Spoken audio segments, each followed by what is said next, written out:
That's the second time it happens. Yeah, you know what? I tell you, there's pros and cons to doing it live. What's great is we got views for both the 5-minute program. We got views for the 45-minute program. I'm telling you. So how does it look now? We're live now? Yes. We're live. So if you're just joining us, you haven't missed anything. If you've been with us, thanks for sticking with us as we work through these issues. But you're watching Real Estate Talk Live. This is a real estate related show geared toward two distinct audiences: the consumer, who may be interested in buying, selling, investing in real estate, and the real estate professional. I'm Tony Martinez, broker of Xtreme Realty team. We're an independent real estate company here in South Florida, and I'm joined by my co-host, Omar Arcia of Arcia Law Firm. Omar is our legal counsel, and together we bring you this show every week. We're learning and growing as we go, and we're going to get right down to it. So last week we were at Omar's office, and we were talking about a very difficult topic, which is FIRPTA. And we're not going to rehash that issue because all you got to do is just... We're going to lose viewers. Yeah. Well, no, you know what? They can just catch last week's show. Yeah, absolutely. Just click on last week's show. And if you still have some doubts regarding FIRPTA, just send us a question. I mean, we enjoy that interchange. That's what Facebook is all about. Send us a question of anything within the FIRPTA scheme or a setup that's confusing to you. I've got a couple of materials that I can share with you regarding FIRPTA that can kind of walk you through this process. If you want to reach out to me, I can certainly get you a copy of that. Send me your email, and I can forward it to you, or Tony can forward it to you, and that's kind of the way we'll work. Can we touch on one thing though, and just for the audience that's not familiar with FIRPTA? So, if you are a foreign national and you are selling real estate here in the United States, you have to disclose the fact that you are a foreign person and you are liable for some withholdings. Right. Okay, and without, again, rehashing the whole thing, the key is you may be the seller in a situation and you're not happy that you have to pay these taxes. Well, guess what? That's what comes along with the great freedoms we have in our country is we have to pay taxes. It is what it is. If you're a buyer, I don't have a whole lot of sympathy, I'm sorry, on the seller side because it is what it is.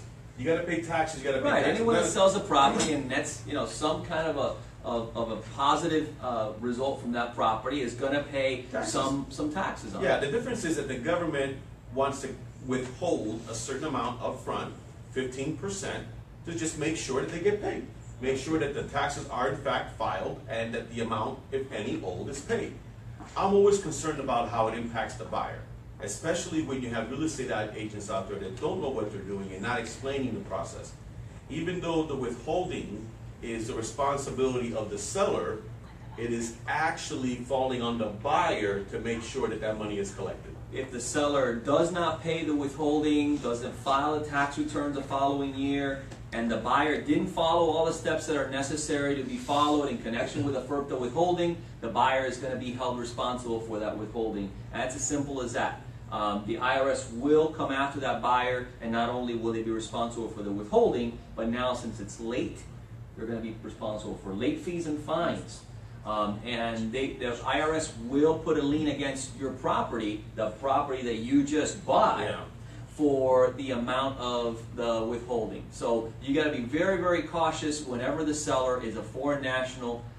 Even if that foreign national claims that they've resided in the U.S.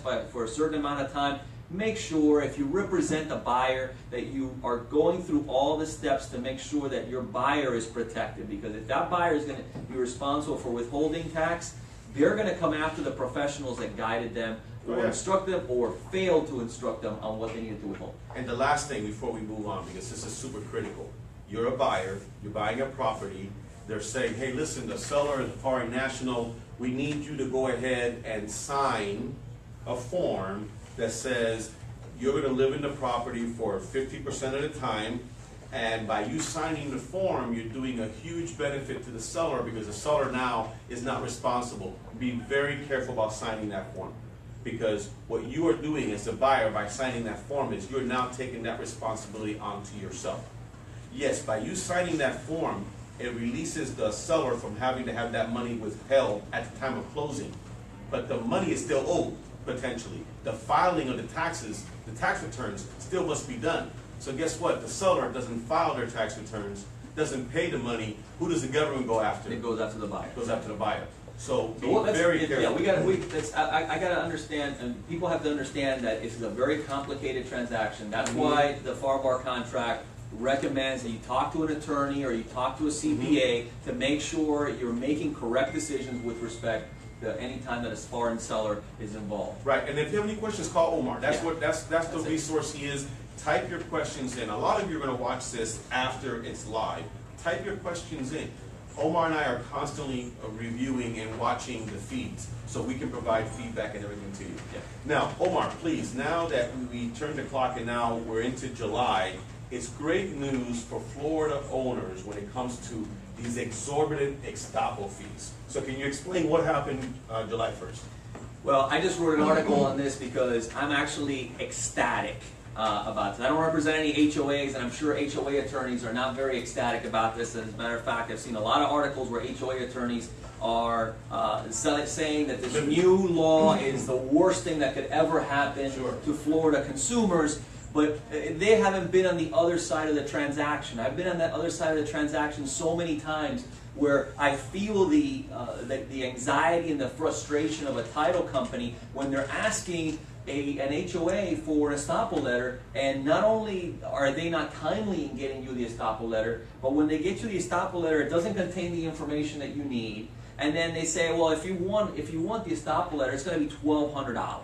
Or it's going to be $1,800. Right. Okay? And if you want it rushed, it's going to be an extra $500. Now, it was just getting out of hand. So the Florida legislature put a stop to that, and they basically said, as of July 1st, and it was signed into law by Governor Rick Scott, as of July 1st, there's certain requirements that HOAs have to comply with. And one of those is if you request an estoppel letter, it has to be sent to you within 10 days. And that estoppel letter is going to be valid for 30 days. And if there's any changes or anything that happens after that estoppel letter, for the 30-day period, they have to live and die by what that estoppel letter says. Okay. And then the most important thing is that they put a cap on what HOAs can charge as far as those estoppel letters are concerned. The $250. If they want to rush it, it's an additional, I believe it's like $150 or $100 additional for a rush. If the homeowner is current. If the homeowner is not current, then the estoppel letter max, I believe, is either $350 or $450. But again, it has a cap on it. Right, that's huge. Which is very, very important for homeowners to know that they're not going to be responsible for it. This is one really good part of it. The other really good part of it is that what if the deal doesn't close? What if the title company is out $1,200, got this estoppel letter, and the deal doesn't close for whatever reason? What happened before? The title company had to eat it, right? Well, now the new law says that whoever paid for that estoppel letter has a right to recover whatever they put out for that estoppel letter if the deal doesn't close. And if the HOA does not refund that money, then that person has a right to pursue the claim against the HOA. And it may not be that much money, right? Yeah. It may be $400 or $500. But what if the HOA doesn't pay? Well, the law says that the party that does pay has a right to all their attorney's fees. Nice. So you can spend $5,000 in attorney's fees to recover $400, and you're going to recover that from the HOA. Great. So it's a huge amount of bite that they put into this law. Well, one of the things that happens anytime anything new is implemented, so do me a favor, Gina, can you get some water? I don't think we have our water, so, or someone, she's our production crew there. We'll get the water. Thank you. So here's what happens. Anytime anything new is implemented, it doesn't go into effect right away. So what's going to happen is you as a real estate agent, you as the buyer and the seller, I should say, you have to look at what was charged. If this took place after July 1st and the fees are not in line with the state law, then you have to challenge it then. Challenge it then. And what the best thing to do is have a copy of the statute handy. Don't expect that the other side automatically knows that this went into effect. And then just say, you know what, you're overcharging us. I don't know if you're aware, there's a new law. If not, I'll be happy to send it to you. Go ahead and adjust the pricing. Yeah, and you know what, the statute is written, as most laws are written, it's a little bit confusing. Sure. But we tore it apart and we made sure that we took out the gems out of it to make sure that we can explain it to folks in a way, especially consumers, in a way that they can easily understand it. So if you do pull up the statute, and you have any concerns or doubts as to how you should interpret any terms of the statute, then just reach out to us. Just post a comment. Or reach out to us and give us a call or send me an email, and I'll be more than happy to provide you a breakdown of that statute so that you can understand it. But the most important thing, like Tony said, is awareness. Yeah. You need to be aware of the fact that as of July 1st, just a few days ago, this took effect, and it's now the state of Florida law with respect to HOA estoppel letters, which have been such a pain. Yeah, and it's probably not retroactive, so if the estoppel letter was obtained prior to July 1st, and you paid an exorbitant amount, sorry, the law wasn't in effect. It is definitely not retroactive. It is, it's as of July 1st, and we want to make sure that everyone understands these, especially if there's any title agents that are listening out there. They need to understand that it's not retroactive. Okay, so we're going to get a water break here. All right. Hey guys, this is Carmelo. He's our official photographer, water person, everything else. God bless. Everything was never real. I feel better. You sound better. Do I look better? I think it was all the Facebook. I think it was all the Facebook living technical issues that kind of No, we had a sales meeting before, and I was talking and okay. Hey, you know what? I wanted to mention something because part of what we do so often is to advise real estate agents on what they should do and what they shouldn't do. A couple things came up that I have to share with the group here and in Facebook. Absolutely, those are some gems that you put out during that meeting. So I get a call from one of our agents today, one of our Xtreme agents, and he's livid. And, okay. So one of the things I always do when the agent comes to me and says, I had a situation, I go, wait a minute. Just tell me who you represent. Okay, let's start with telling me who you represent. I represent the seller. Okay, we're supposed to close today. That's a good thing. What's the problem? The problem is that the buyer, and let me mention the buyers are also real estate agents. That could be a deadly combination. The buyer, who's a real estate agent, went in and painted the house. Wow. Painted the house that they were buying before it closed. Yeah. So you know what I said? I said, how'd it turn out? You know why? Because at the end, my goal is to get these things closed. Right. I can imagine how ticked Formal off receptions. Yeah, the seller's ticked. The seller is from out of town. He comes down here. He's staying the night at his property. Walks in, and it's been painted. And I says, okay, let's first. How did it turn out? He goes, well, there's paint dribbled all over the floor. Okay, let me tell you something. You got a great case against this agent. Now, I ain't no attorney. But how many laws do you think were broken there? Do you think breaking and entering is one of them? Breaking and entering, you've got defacing property. Vandalism, maybe? Yeah, vandalism, I mean, all kinds of issues. Yeah. So here's what I recommended he do. I said, you call that agent, and you do the following. You say, hey, yeah, so my sellers are in town, and they spent the night at their house. And guess what? The house was painted. You wouldn't happen to know anything about that, would you? And I say, yeah, I did. I go, so, question, are we closing today? I hope. I go, no, you will close today. Because if we don't close today, the legal Pandora's box that you're going to open up is just amazing. First of all, this seller is entitled, after the closing, to still file charges or grievance against this person. Because I can understand almost that a consumer, not knowing, would do it. But a consumer that's a licensed real estate agent goes in and paints the house that they don't own. That's right up there, isn't it? Yeah, well, you got to understand, I think we've spoken about this issue before, is as professionals, we're held to a little bit higher standard than your lay person that doesn't understand the laws, that doesn't understand what the repercussions of what just happened actually means, whether or not you can actually do that before a closing. If you're a lay person, you may get away with some of that stuff. But as a professional, you're held to a higher standard. Sure. Given that you're held to a higher standard, it's a lot more likely that you're going to be in a situation where if you don't do what's right under the law, you're going to be held accountable for it. Right, and the advice I gave our agent, I go, first and foremost, if it closes, everyone's probably going to have a good laugh about this afterward. okay? But if it doesn't close, you know, there's gonna be heck to pay. And I told him, you let the other agent know that there's a storm coming if it doesn't close. And so that's one.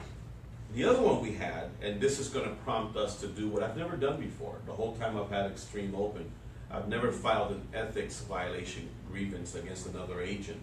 But we're gonna do it this time. Because one of our agents had a listing, and very popular listing. They must have received over 40 offers on the listing.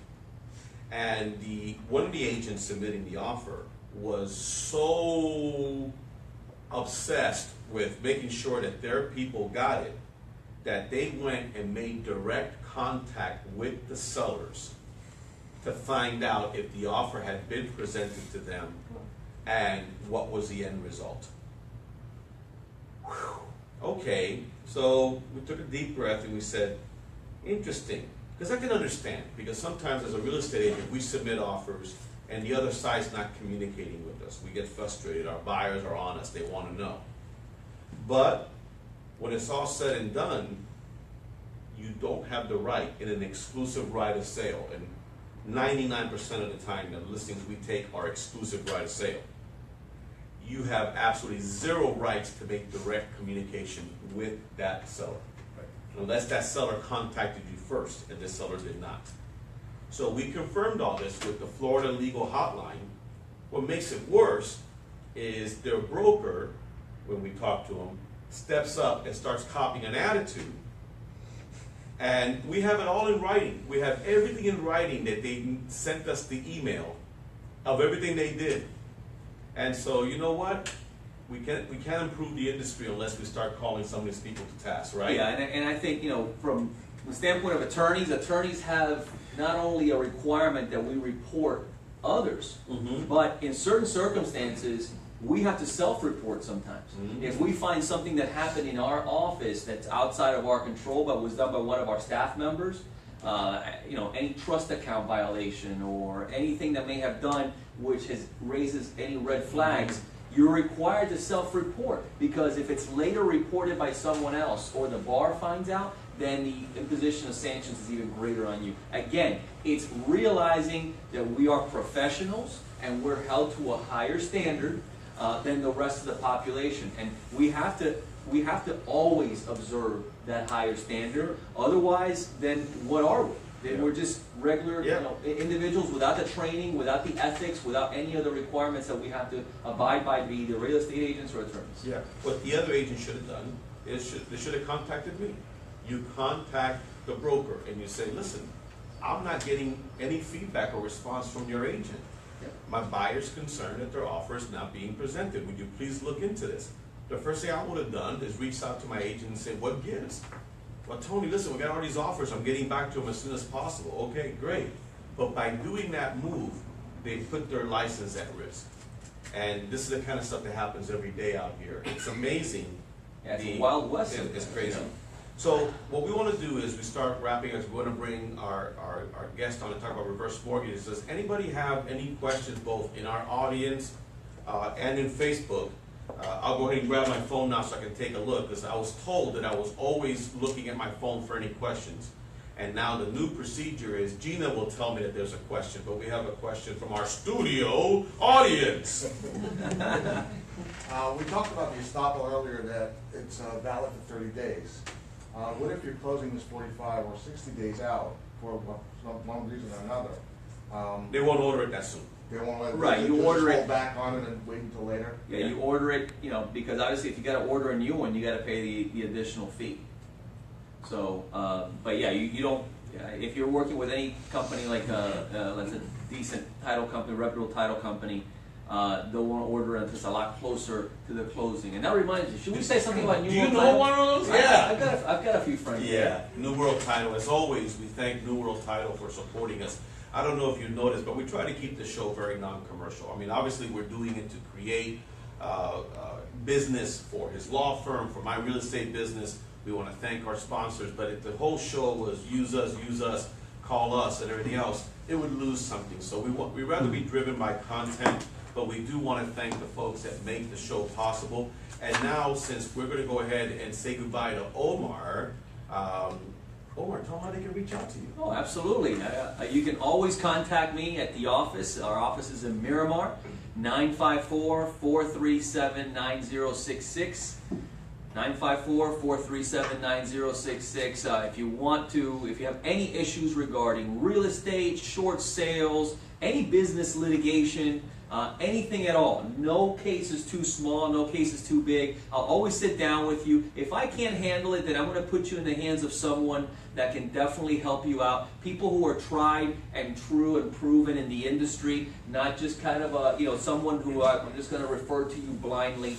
So call me and set up an appointment, 954-437-9066. If you want to email me regarding any of the issues regarding FERPTA or anything you hear on the show, you can always email info@arcialawfirm.com, info@arcialawfirm.com, ARCIA lawfirm.com. And we talked about this before. If you have any other questions, you can always visit our website, which is arcialawfirm.com. We've got tons of content on that website. It's English and Spanish.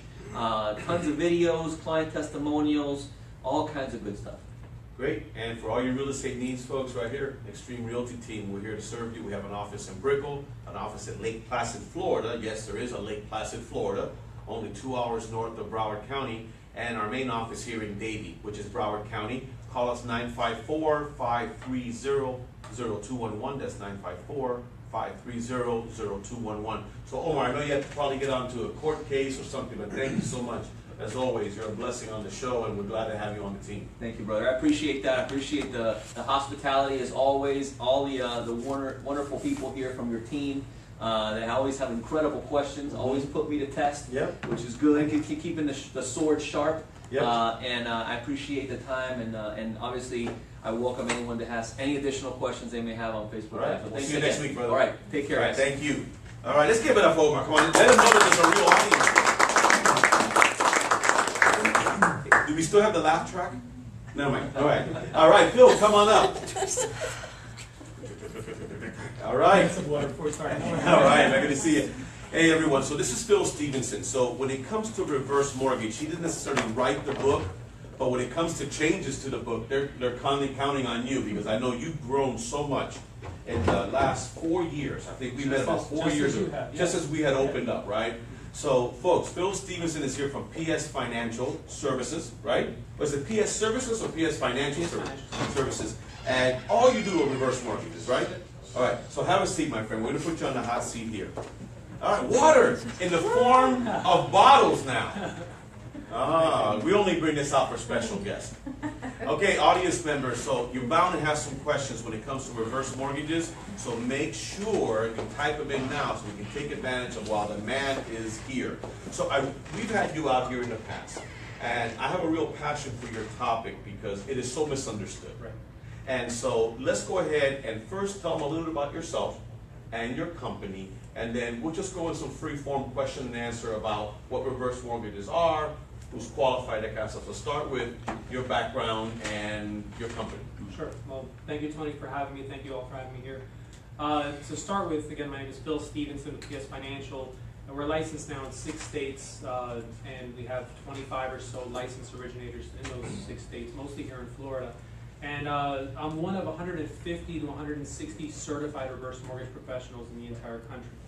Why is that important? If you think about it, there's over 400,000 licensed originators in the entire country. Wow. But yet there's only 150 that have gone through the certification process, the testing, the classes, and everything for CRMP, the Certified Reverse Mortgage Professional. I'm on the ethics committee of our national association, so I'm part of rule enforcement as well as rule making with reverse mortgages, and just very involved in many levels. Came on in Forbes this year as well as a couple years ago as an expert. So there's a lot of clout behind what I say and do. And I don't say that to impress anybody, but just so people understand that it's highly misunderstood. There's a lot to understand, and I don't know everything, but I know a good amount. Before we get off the topic or onto the topic of reverse mortgages, you're also an Army veteran, right? Yes. Listen, so thank you for serving our country. You were part of. You went out for what? I was the first rotation into Afghanistan and Iraq, 02 to 04. Okay, listen. Got some amazing stories there, I'm sure, but that's for another program, right? So what is a reverse mortgage? So I'm actually going to start with, when I'm sitting down in front of a client, some of the things that I say to the borrowers. So first of all, you have to be 62 and over. So if I'm sitting in front of clients, then they're 62 and over, or at least one spouse is 62 and over. What does that mean? There used to be a rule where the younger spouse was left off, but now, as long as one is over 62, they're both protected. They both can be on the reverse mortgage. Not as borrowers both, but they're protected. So when I'm sitting with someone that's 62 and over, I say you're not selling your house, you're not giving it away to the bank. You remain on title. So right now, if we print up the public record and for Broward County and we see the Tony Martinez, that's how the title's going to stay. You're not transferring it to anybody. You're not losing the house. If you pass away, when you have a regular mortgage, what happens, Tony? Well, what happens is it potentially can be passed on to the heirs in Correct. terms of the property. When you have a regular mortgage. Right. It's the same thing with the reverse mortgage. Yet everybody thinks for some reason, and I'll tell you the reason in a minute, that they lose the property. That the bank takes the property after death. But that's not the case. With the reverse mortgage, it's just like any other mortgage. The difference is, instead of getting a statement in the mail every month, and on that statement it has a little coupon to make a payment, you get a statement in the mail and it says your mortgage balance is $100,000, for example. Your interest is $1,000. I'm just using a number. It's not 12% interest. Now you owe $101,000. In 2 months you owe $102,000. So if it's 5% interest on that $100,000, after a year you'll owe $105,000 because you're not taking that money out of your pocket. You're not sending in that payment with the coupon to pay your mortgage. Instead, the interest you're not paying is deferred. It's adding onto your balance to be paid at a later date. So if you sell the house in 5 years, you pay the principal plus the interest. If you pass away and leave it to your heirs, they sell it or refinance it and pay off the principal and interest. So the key is, I want to make sure we cover this, your primary customer is someone that's looking to refinance their home, okay, using a reverse mortgage.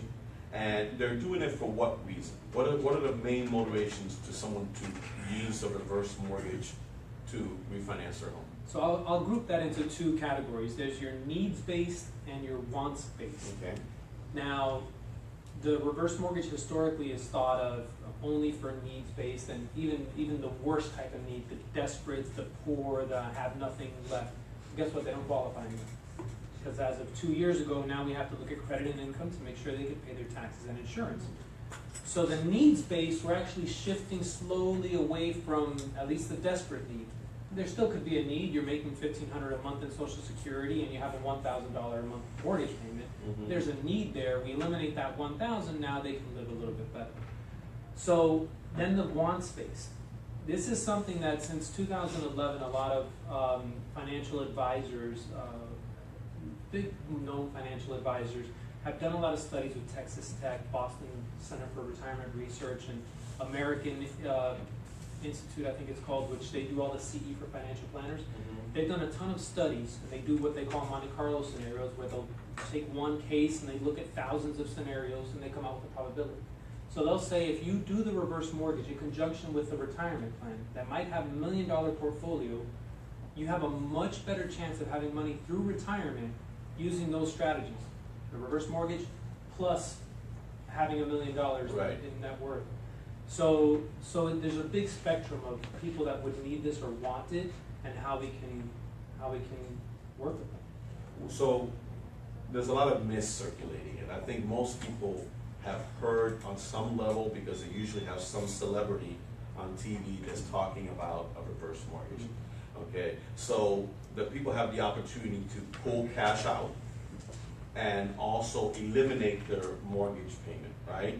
So is that something that usually or potentially the kids are going to be against? Because this really comes down to quality of life.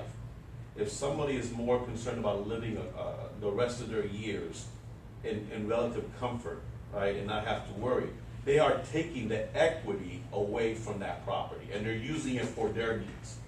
And they're not necessarily, the kids aren't necessarily going to be taken care of, in a sense. The kids are on their own. They're supposed to be on their own, right? So you must get some pushback. Because they're not kids anymore. Right. Yeah. Yeah. Grown adults. Yeah. Okay, so you gotta get some pushback. Usually, it's gonna be, the kids say, oh, this is a terrible thing for you.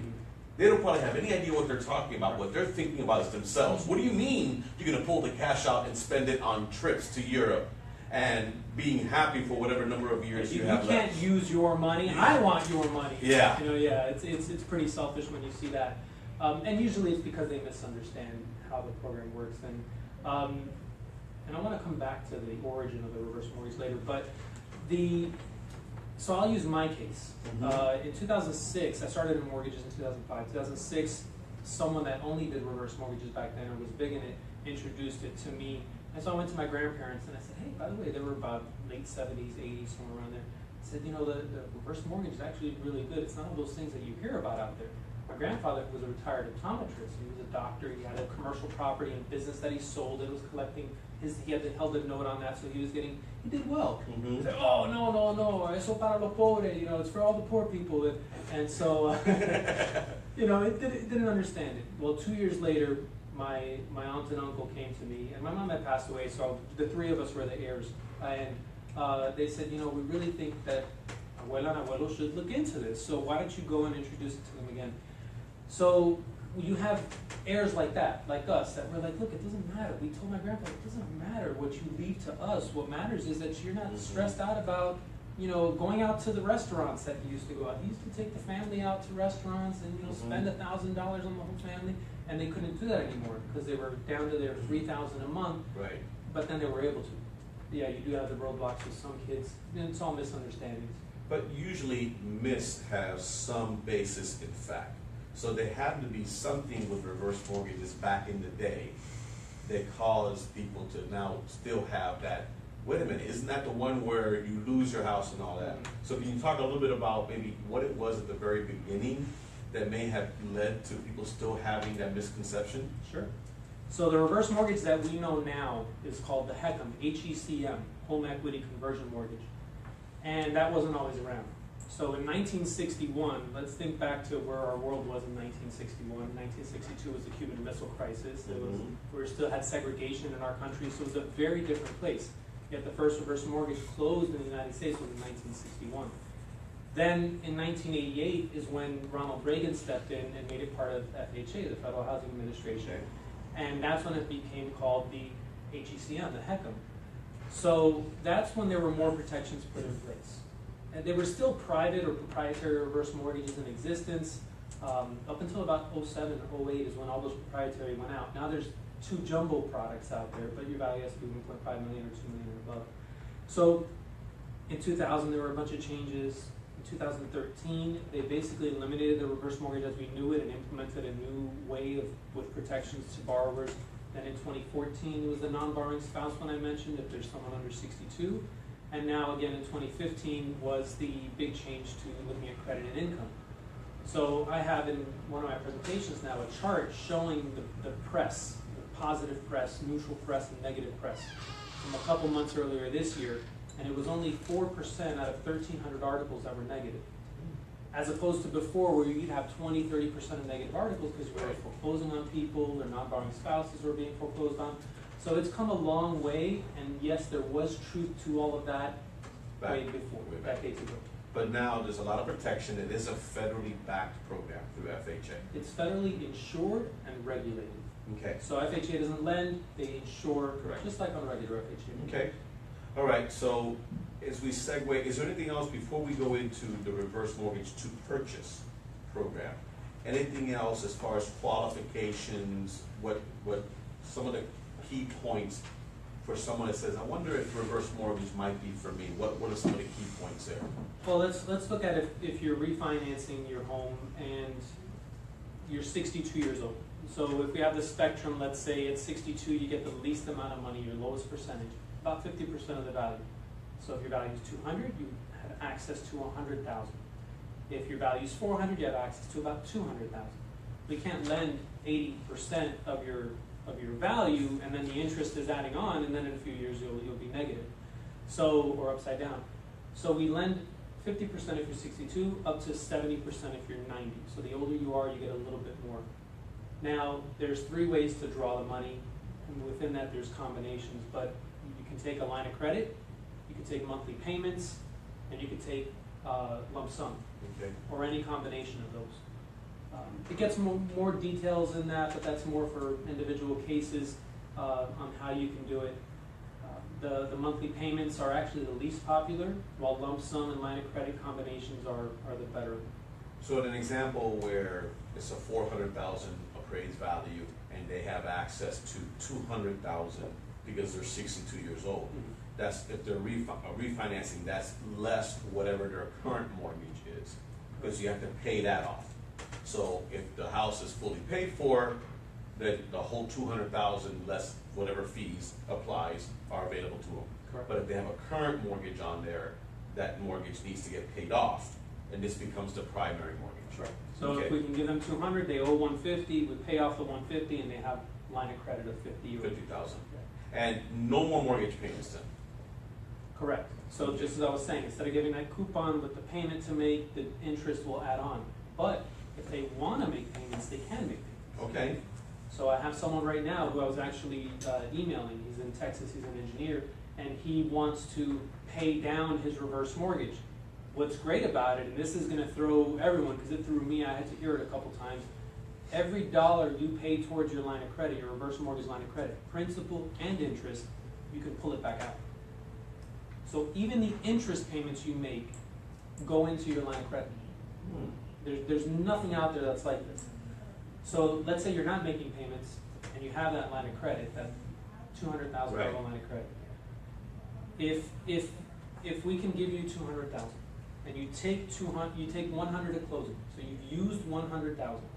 Remember what I said before, if it's 5% interest, you'll owe 105 in a year, you'll owe 110 in 2 years, right? Mm-hmm. Well, that line of credit you haven't used is going to grow at the same rate. So in the year, you'll have a line of credit of 105. In 2 years, you'll have a line of credit of 110.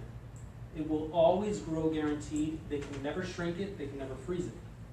If you remember during the boom and bust, everyone that had a home equity line of credit, it got frozen, they shrank Yeah. it. It really hurt people. So the reverse mortgage has that option, which to me, when I saw that from my grandparents, I was blown away. And that was the first reverse mortgage I wrote in hundreds since.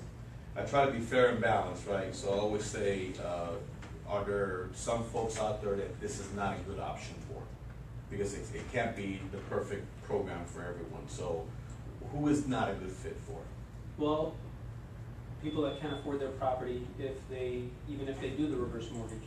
Because you still have to pay insurance, property taxes, homeowner association. That doesn't go away. Yeah, and so in those cases, we tell them you need to sell. It's hard. You're talking to someone in their 70s. They've lived there for 30, 40 years. They don't want to sell their house. And how about moving costs and moving, just the stress of moving, it's a lot. But it's a reality they have to face, because otherwise what's going to happen? They're going to go into foreclosure with a tax lien or anything like that. Other cases, it's case by case. We can show benefit to almost anybody depending on their case. Some people just don't want it. Okay. They'd rather live the way they are. And in 30 seconds or less, somebody that is the heir, the people pass away, what does the heir do to that property? What does the rule say they have to do? And I just got a call from an heir that we did the reverse mortgage 7 or 8 years ago. Okay. And so they have 30 days to notify the lender. The lender sends an appraiser out, says, and I'll use the same case, they owe $368. They'll say your value is $400. What do you want to do? Sell, refi, deed in lieu, and walk away. They have up to a year. The other option is, let's say the value comes in at $300 in that case. It's less than what's owed. Yeah. The heir can actually buy the home at 95% of that value. So the value is $300. They owe $368. They owe much more. The heir can inherit the property and buy that property at $285. Even though a lot more is owed. A lot of people don't know that either. So they buy it at 285, but they're not acquiring that debt. FHA's mortgage insurance steps in Takes care of that. and covers that. So they just have to obtain their own financing. So at this point, they have to be still qualified. But that's an amazing deal. Yeah. Okay, now as we segue to the reverse mortgage to purchase program, and because a lot of the folks in our audience are real estate agents, I try to get their attention and say, listen, this is a great way to build your business, because a lot of folks don't understand that this is a program that's available to them. So explain what that program is. So going back to our examples, let's say you have a client that has 200,000 cash. You're showing them all the $200,000 properties, condos, maybe some small townhouses, and they hate them. They just moved from New York, sold their $500,000 house, and come down here with 200. That's what they had left, and you're showing them these little properties that they don't like.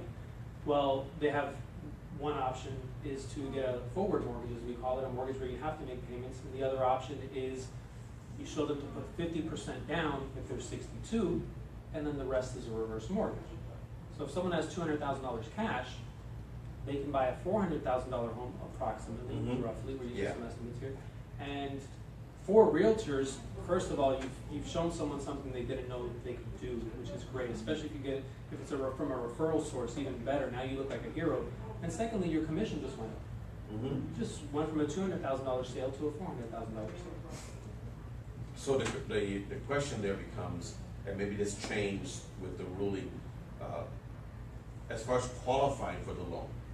Before, they didn't have a lot of requirements, but now, what kind of qualification are they gonna need? Obviously, they need to be 62 plus, right? Now, do they have to show income? Do they have to have a certain credit score? But that wasn't the case before, right? Okay, and good that we don't care about the credit score. Okay. They could have no credit. Then we just look at cell phone bills or what have you. But the score doesn't matter to us. What matters is the recent history. So the last 2 years, from July of 2015 back, if they had 1,000 missed payments and foreclosures, all we need is a letter of explanation. It doesn't matter to us. They could have had something tragic happen in their lives or an extenuating circumstance. All we care about is the last 2 years. And even then, in the last 2 years, if there is a death in the family or a divorce or a loss of job, we look at that as well. As far as income, yes, we do need enough income to pay their taxes and insurance on the property, as well as any other property they might own. Okay. So if they have an outgoing property, we have to qualify on that property as well, including a mortgage payment. So if they don't qualify for both at once, then they would need to sell the outgoing property or maybe close within a few days and use that money to buy the new one, similarly to regular mortgages. So the fact that it's an FHA program, the property that they're buying has to pass FHA. So for example, if it's a condo, they're gonna have a tougher time, right? Because there's only like, what, 4 or 5 in Broward County that are approved. So that's gonna be one of the issues. But because they're able to up their purchase price, they're now able to step into single family area. And then they go. So do you have the same issues with loan limits? The fact that FHA loan limits is 345, same thing applies there? Similar, we use the limit of the appraised value. Okay. So the highest appraised value all across the country is 636,150, 636,100. Oh, so you're on a country level, not the regional. Every country has the same limit for reverse mortgages, not like regular FHA where every okay. state has a different. That's big. So 636,150. From that, we lend the percentage. So low 400s, I think, is the top. I always forget the highest that we can lend to somebody that's 90. But somebody that's about 62, it's actually a little more than 50% in that case, so it might be 330, 340. So the prototypical customer that a real estate agent should be looking to do might be someone that's relocating, as you mentioned, from up north. They do have some cash. They don't necessarily want to end up being house poor. Put all of their money into buying a home, probably want a lot less than what they're used to, and then not having any cash for travel, medical, you name it. So are you starting to see that program gain in popularity, or are you still with the challenge that a lot of real estate agents don't even know it exists? It's still that same challenge, and I say still because when Tony and I met about 4 years ago, Yeah. He asked me the same question. What do you say to him? Well, it's realtors. And I'll tell you, I have one of my agents he's in Sebastian, Florida, and he's a former realtor, retired out of San Diego, and he came over here, got his license a little over a year ago. And he spent the last year pounding the pavement, going to real estate offices, having his donuts thrown back at him. Right. But Well, we never get back donuts. That's probably in Sebastian, but over here in South Florida, no. No, but he's done a really great job, and now he gets 1 or 2 purchases a month. And he's only been doing it a year. So it's all about educating the realtors. And as the owner of my company, it's hard for me to do all of that. Yeah, sure. But on a limited basis, I still close a couple. But let me ask you something. Do you provide any kind of marketing material that a real estate agent could use, whether on their website or social media? Do you provide any artwork or any of that kind of stuff at all? We have a brochure, and we could always, work on something else, but we have a brochure that's geared towards. So the brochure, they can go ahead and just brand the brochure, right, with their contact information, you think? I wouldn't recommend it because there's so many compliance issues. I just got fined for my brochures for not having an address, which I had all the other licensing information that you Right. need and forgot the address. And so, it's tough with mortgages now, with compliance. Now, what about new construction? Can they use it for new construction? Yes, and we have 2 cases from that same LO in Sebastian right now. We cannot get an application until there's a CO. Meaning what, for the audience? Certificate, we need a certificate of occupancy on a construction. So, these 2 clients right now, they got a contract for the sale date, for the closing date to be July 28th, but no certificate of occupancy. Can't do it. So we can't even apply. Okay. So we have to get an extension now because they're expecting the certificate of occupancy, the CO, on the 21st. So I originally talked to you because we have an office in Lake Placid, and a lot of people go out there and they buy land to build their homes for the future. This program would not be good for them because they can't use it because there is no certificate of occupancy. Yeah, they'd have to get some kind of a construction loan. Yeah, and then maybe refinance after the fact? Yeah. Okay. And if, maybe there's a way of doing construction of permanent, but then the permanent is reversed, but I haven't heard of that. Aside from that, yeah, they can refinance after. So if they're going out to one of these developers, brand new developers, for the application to be initiated, they have to have the CO. But they can get a contract with a deposit, Okay. and then once we have the CO, then we can create our application. We just give us 30 days to close. Okay. All right. So as a real estate agent, I'm looking at this and going, wait a minute, this is starting to sound pretty good. But wait a minute, what about closing time? Is this 90 days, 120 days? What are you finding? How long a closing period should an agent put when the buyer is buying using a reverse mortgage? I always say 4 to 6 weeks. No, that's nothing different than what we do now. No, I've closed them in 3 days. I've closed them in 6 months. So not purchases. Just reverse mortgages in general. It all depends on the scenario. And if you are making offers on a property and you don't have a pre-approval, shame on you. So let us look at the finances, at the credit, and gather all the information. Ahead of time. Do they have to go through any kind of a consultation or training ahead of time? So this was part of FHA when in 1988, when they made it part of the HECM, is you have to go through a third-party counseling.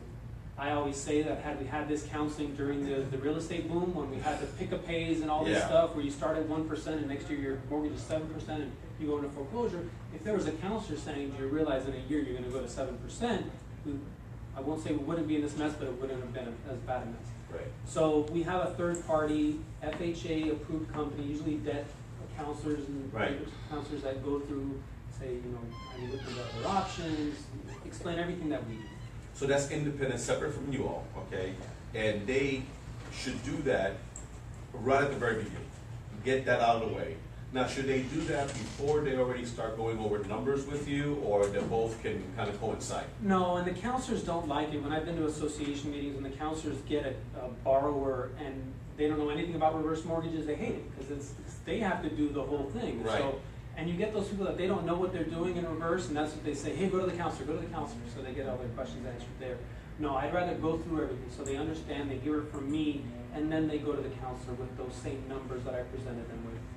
Okay, then you provide a pre-approval letter, just like anything else, so that as we submit the offer, we can send a pre-approval letter. Now, with the new changes to the as-is contract, the default time is 30 days to obtain loan approval. You don't have a problem doing that. No. So we need 3 things to start. We need the counseling that we just mentioned, which is good for 6 months. So you can get that Okay. counseling when you start looking for properties. Then we need the application and the fully executed contract. With those 3, we order an FHA case number. The day we order an FHA case number, we send the order to New World Title, we send the order to the appraisal company, and what takes the longest really is getting that appraisal. 1 to 2 weeks, depending on where you are. Once we have that, our approvals are 24 to 48 hours, so we get the conditional approval easily, so Okay. 2 weeks, you could look at. So as far as compliance, not a big thing, because again, this being new, to a lot of people out there, they're thinking, oh my God, this is gonna be, no, it's just real estate 101. We're also not under TRID, so we don't have the loan estimate or the closing disclosure. We're under the old GFE and HUD. Oh, So okay. we still have our time limits, but it's not as strict as what I hear about TRID. I've avoided it. I said, I don't need to learn that, I'm not gonna learn it. I heard someone said TRID stands for the reason why I drink. That's a good one. And that's a good one. So now, as far as from the time that you and I first met, nobody was doing reverse mortgages back then. Okay, now I'm seeing all these companies spring up, right? So why in the last 2 or 3 minutes we have before our show ends, what makes you different? Because not all real estate agents are created equally. Not everyone doing reverse mortgages is equal. What makes your company special? Experience and education is huge. Service is huge as well. Even me being the owner of my company and doing all the things that I do, I still deal with individual clients, not the way my salespeople do. But the service is always there. I'll always make sure to call, it doesn't matter when. Being local. A lot of people that do reverse mortgages are not local. And if they are, I can pull up a report and show you they've closed one a year maybe, their entire company. So why would you go for heart surgery to a podiatrist for heart surgery? Yeah. It doesn't make sense. You want to go with this complex and highly misunderstood product, you want it to be with somebody that really understands it. And that's all you guys do. Okay. Carmelo, question? Yeah, I have a timeline question. I stepped out for a moment. When they take out the reverse mortgage, is it 15, 20 years, lifetime? What is the timeline? That's a good question. We will kick someone out of their house at a certain time when they turn 150. But, so even though they've used up all the equity in their home, right down to zero, you just keep staying in it. And what are the ramifications afterwards when that property gets inherited to their children? So I'm going to use this also as another opportunity. Some of those researchers, the financial advisors that look at the reverse mortgage, what they love is that you can take it out at 62. When you owe nothing, you take out, your value is 400, you take out a $200,000 line of credit, you let the line of credit grow for 30 years. You're 92 now, and you have this line of credit of $800,000. I'm just using any random number, but your value is 700. So you could pull the entire 800 out, even though you're upside down that 100,000. You could give it to your heirs, and when you pass away, they just leave the bank to the lender. They sign it over to the lender. That 100,000 loss is paid by FHA, and so that's huge. That it doesn't matter what happens. You could have another market crash, and you owe more than your value, and nobody's liable. They're not going to kick you out. They're not going to ask for a payment. Your heirs don't have to pay it. Even if your estate has $1 million in it, they can't come out. Okay. So this is all you guys do. What other states are you in? Because I was on your website yesterday and I noticed that you've expanded. So there are folks that are going to watch this show from all over the country. What states are you also in? We have agents in California, New York, Texas. Those are actually, and Florida are the top 4 in the country for Sure. reverse mortgages. And we have boots on ground there. And then we have Georgia and South Carolina. And we have one guy that's actually on the border in Augusta between those two. So mostly Florida. We have probably about 20 people scattered throughout Florida from St. Augustine, Ocala, down, as I mentioned, Sebastian. Now, you and your sales force, your other professionals, you can go out to real estate offices and do training there? Mm-hmm. Okay, so if you're watching a real estate agent, you can get a group together, talk to your team leader, office manager, broker, contact Phil. You can put them in touch with the right person in the area that come in and do a training event. Now, do you ever put on any seminars or workshops for consumers? Or is it mostly for the agents when you do training? Yeah, I did a lot for consumers. It required mail campaigns and setting up lunches and all of that, and they weren't very profitable. So we scaled that back and we don't do it anymore. But what about real estate office? I don't know, say Xtreme. Gotta Absolutely. throw a name out there. Hey, we wanted to organize, like we recently did a first-time homebuyer class, and it was well attended. So this is something that we can do, right? If we wanted to take on the marketing and be responsible for bringing the folks in. Could you or one of your professionals come in and teach a segment? Absolutely. There might be another way that you guys can grow your business as well. How can they reach you? How can they contact you? So anybody can call my cell phone. I don't mind if you call Your the cell office. phone? If you call Okay. the office, you're going through the gatekeeper and you're not getting through that. But you can call the office as well, and if you're out of state or out of the city, it's 888-845-6630. You can look us up also. You can Google PS Financial Services or just PS Reverse Mortgage. So PS are my initials, Phil Stevenson, or you can say Postscript, which nobody uses anymore. What's that? Yeah. I even tell my clients that are in the 60s, 70s, and 80s, and they have to think, what was post? Oh, I remember that from 20 years ago at the bottom of the letter. So my cell phone is 786-586-3336. But again, on the website, psreversemortgage.com, you'll find Sure. the contact. The numbers one more time, because some people write like me real slow. 786-586-3336. Do you have any business cards with you? So you have a nickname. So yeah, those that heard me speak a little bit of Spanish in there. With the name Phil Stevenson, it was great in the Army. I had Stevenson here and, looked like a gringo, especially when I'm shaved.